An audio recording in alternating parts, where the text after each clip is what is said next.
Well, when I was younger, I was the king at kicking people in the nuts. You don't have legs. Exactly, and this is the story of how I lost my legs.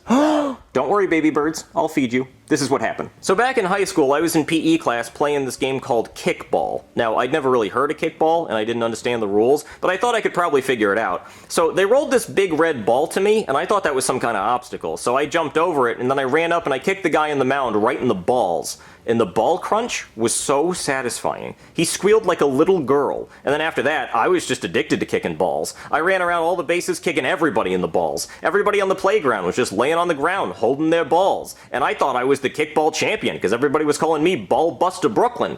Until the PE teacher ran up and told me to go to the principal's office for kicking people in the balls. So I kicked him in the balls, and then I went to the principal's office, and the principal told me that I was suspended for kicking people in the balls. So I kicked him in the balls too. And then they called the cops, and as you can imagine, I kicked them in the balls, and they were not happy about that at all. So they sent me to jail, you know, they took my mugshot, I kicked the photographer in the balls, and then they sent me to my cell, and I kicked my cellmate in the balls. So then they sent me to the electric chair, and I kicked the executioner in the balls. And then after that, they didn't know what to do. So they called my parents, and my parents came and got me, and my dad said I was grounded for kicking people in the balls and that might teach me a lesson. So I kicked him in the balls. And then they sent me to a therapist to figure out why I was kicking people in the balls so much. And my therapist said it had something to do with unresolved feelings about my mother, so I kicked him in the balls. And then they sent me to a mental institution, and they put me in a straitjacket. But my legs were still free, so I kept kicking people in the balls. And then they put me in straight pants so I couldn't kick anybody in the balls. And then my parents and the teachers and the doctors and the cops and Bill Clinton, who was president at the time,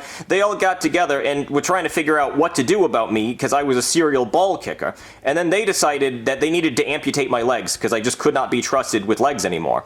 So they amputated my legs, and I haven't kicked anyone in the balls ever since. But if I had my legs back, I'd kick you in the balls, I'd kick you in the balls, I'd somehow surgically give you balls and then kick you in the balls. No ball would go left unkicked. I don't know how you have legs and you're not just kicking balls all day.